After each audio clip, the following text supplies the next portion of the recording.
Olá, nesta aula nós vamos discutir inicialmente os fundamentos que dão base para o estudo de modelos hidráulicos e hidrológicos. A disciplina ela será ministrada pela professora Catiúcia e por mim. E aqui a gente tem uma imagem, que é uma imagem de um modelo hidrodinâmico, que é um dos assuntos que a gente vai tratar na disciplina. Então aqui a gente tem o contorno da cidade de Belém do Pará. Nós temos aqui a Ilha do Combu. Aqui nessa região, a Ilha das Onças. E essa área colorida é exatamente uma das áreas em que foi simulado o escoamento da água. A gente tem aqui um mapa de cores, onde diferentes cores representam diferentes velocidades, módulos de velocidade. E a gente tem também vetores aqui que indicam a direção do escoamento da água. Então, nessa figura a gente tem elementos associados com a geografia. Então, isso diz para a gente que quando a gente vai estudar a aplicação de modelos desse tipo, a gente deve levar em consideração aspectos geográficos, além dos aspectos físicos associados com o escoamento. O cronograma da disciplina é esse que está sendo mostrado aqui na tela. Então, a gente tem aqui as datas das atividades, o assunto que será abordado, o professor que estará, em princípio, responsável por aquela atividade e a carga horária. Então, essa primeira aula envolve conceitos básicos de modelagem. No momento presencial da aula, estavam presentes tanto eu quanto a professora Catiúcia. No dia 25 de abril de 2022, a gente vai continuar o assunto de conceitos básicos de modelagem. No dia 2 de maio, elementos básicos de análise numérica, da professora Catiúcia. 9 de maio, otimização de parâmetros, também com a professora Catiúcia. 16 de maio, transporte de sedimentos, comigo. 23 de maio, tóxicos, patógenos e eutrofização, também comigo. 30 de maio, modelo chuva-vazão, com a professora Catiúcia. E no dia 6 de junho, a gente vai fazer uma aula com uma orientação sobre o tema do artigo, que será usado para a avaliação da disciplina. Tanto eu quanto a professora Catiúcia participaremos da atividade. 13 de junho, a gente vai estudar modelagem para planejamento de recursos hídricos, com a professora Catiúcia. Dia 20 de junho, estuários e áreas costeiras, comigo. 27 de junho, lagos e reservatórios, comigo. E a partir do dia 4 de julho até o dia 25 de julho, nós faremos o acompanhamento dos projetos, assim como a defesa desses projetos e a avaliação e lançamento de conceitos. Então, esse é o planejamento para essa nossa disciplina. Então, vamos iniciar aqui nosso estudo com o assunto águas superficiais. Então, nós temos aqui uma bela imagem que representa o contorno aqui do campus da Universidade Federal do Pará.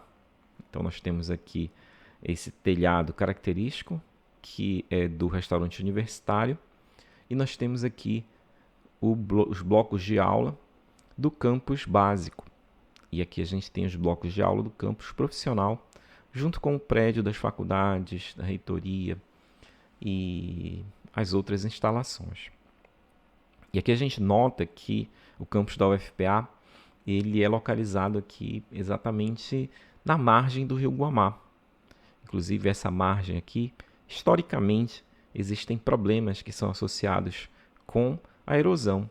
Existem pelo menos 2 pontos aqui, um no campus básico e outro no campus profissional, onde o escoamento do rio Guamá ele acelera bastante e isso causa um processo de erosão que vem sendo trabalhado ao longo dos anos através de obras de contenção da erosão e de reforço estrutural aqui da orla, de tal maneira que a gente tem aí as atividades do campus nessas regiões que estão sendo mantidas. Bom, a gente chama de águas superficiais as águas que estão em diferentes corpos d'água, rios como é o caso aqui do Rio Guamá. Em lagos, aqui na nossa região metropolitana de Belém, a gente tem 2 lagos grandes, o Lago Bolonha e o Lago Água Preta, que são usados como manancial de captação de água da cidade. Reservatórios, estuários, né, mais aqui seguindo aqui nesse caminho do Rio Guamá, a gente deságua na Baía do Guajará, que já é uma zona de estuário, né, aqui da cidade. E as águas costeiras. Então, isso daqui representa grande parte das águas superficiais. Com relação ao uso das águas superficiais, a gente pode usar essas águas em diversas atividades. Aqui a gente tem essa imagem que mostra, por exemplo, o Círio Fluvial aqui em Belém. Aqui é a Baía do Guajará. A gente tem aqui uma região da cidade que está recebendo, né, essas embarcações e a imagem peregrina. Isso aqui é um exemplo de uso das águas superficiais pela população humana.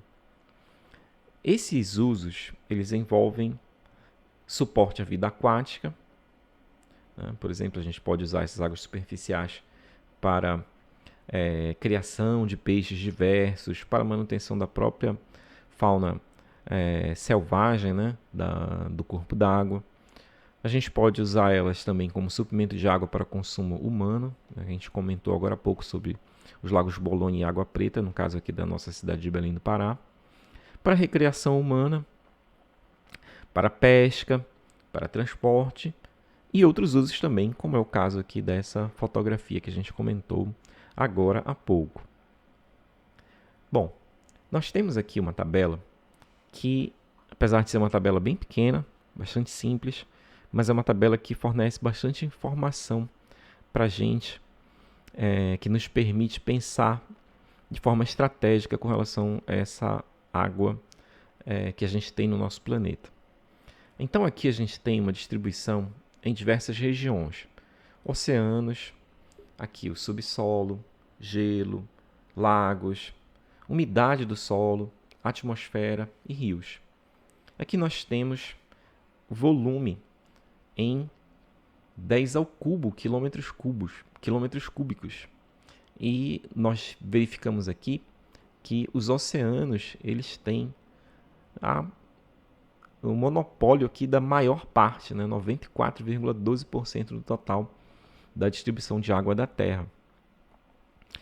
Em segundo lugar, a gente tem a água que está armazenada de forma subterrânea, com 4,18%. Na forma de gelo, em especial nas calotas polares, 1,67% do total.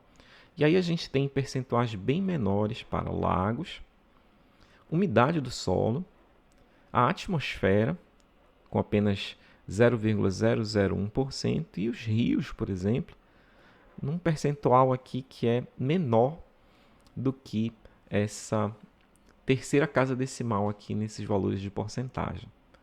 Então, com isso, a gente nota que a água, né, se a gente levar em consideração que uma água doce que está pronta para ser consumida pelos seres humanos está principalmente nos rios e nos lagos, a gente tem aqui, né, em termos de água superficial, um percentual muito pequeno do total de água que tem disponível no nosso planeta. Então, a gente deve ter métodos bastante sofisticados para fazer esse gerenciamento adequado. Bom, para a gente compreender a importância desse gerenciamento, é interessante que a gente relembre o conceito de ciclo da água. Então, a gente tem aqui uma figura representando esquematicamente diversos processos que representam o ciclo da água. Compreender bem esse ciclo é um primeiro passo para que a gente compreenda os processos de modelagem. Então, nós temos aqui, a gente pode partir aqui dessa água que está, por exemplo, nos oceanos, nos rios, né? Essa água, ela é uma água que se evapora e que chega até a atmosfera. E na atmosfera ela pode sofrer condensação e consequente precipitação. Além dessa água que está nos oceanos e nos rios, a gente tem também evaporação da água que está nos lagos, na própria vegetação, né? E essa água também acaba chegando até a atmosfera. Evaporação também da água que é consumida nas cidades, né? Por exemplo, nas aglomerações de seres humanos. E quando essa água se precipita, uma parte dela retorna à superfície, por exemplo, em um rio, indo desaguar no oceano, e uma parte dela infiltra-se no solo. E aí a gente tem então essa água que fica infiltrada no solo, e essa água ela pode voltar, através do processo de movimentação dela, para os outros corpos d'água. Quando a gente analisa esse ciclo da água, a gente verifica que ele tem diversas facetas. E quando a gente vai modelar um corpo d'água, o ideal é que a gente tenha condição de modelar todos esses aspectos. Mas normalmente isso não é possível. Nosso modelo ele vai ser um modelo que vai privilegiar determinados aspectos desse ciclo da água. E quanto mais a gente puder considerar, por exemplo, no modelo de escoamento, se a gente puder considerar a questão da evaporação, melhor, mais aproximado da realidade vai tender a ser aquele modelo se a gente fizer todas as etapas de modelagem de maneira criteriosa. Bom, vamos aqui discutir agora parâmetros chaves que podem ser usados para caracterizar as águas superficiais. Esses parâmetros são exatamente os parâmetros que são usados nos modelos hidráulicos e hidrológicos para caracterizar essas águas. Então, primeiramente, a temperatura, depois a salinidade, a velocidade do escoamento, é um parâmetro bastante importante, a característica dos sedimentos, patógenos, tóxicos, oxigênio dissolvido, algas, nutrientes, e além desses existem outros, né? Essa lista aqui não é exaustiva, mas ela representa os parâmetros principais. Por exemplo, se a gente estiver usando um modelo hidráulico ou hidrológico para gestão de um corpo d'água, focando na questão do transporte de sedimentos, a gente vai então usar parâmetros como a velocidade do escoamento e a característica, localização e transporte dos sedimentos. Já se a gente estiver estudando, por exemplo, processos de eutrofização em lagos, a gente vai estar interessado em velocidade do escoamento e em crescimento de algas e na questão dos nutrientes presentes no corpo d'água, oxigênio dissolvido e assim por diante. Então, dependendo do que a gente está modelando, que por sua vez é ditado pelos nossos objetivos de gestão do corpo d'água, a gente vai utilizar no nosso modelo diferentes parâmetros.